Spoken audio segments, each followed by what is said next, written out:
Aqui na minha frente está o Plex e hoje eu gostaria de mostrar como você pode configurar o bloqueio de tela.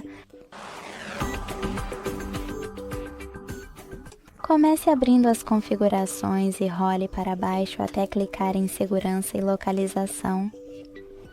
Em seguida, selecione Bloqueio de tela e escolha um dos métodos de bloqueio, Padrão, PIN ou Senha. Então crie isso, escolha Próximo no canto inferior direito e repita para confirmar. Então clique em Confirmar.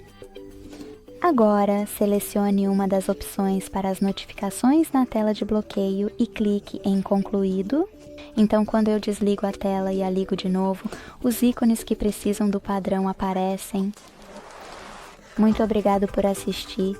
Se você gostou deste vídeo, deixe um like, comente e se inscreva.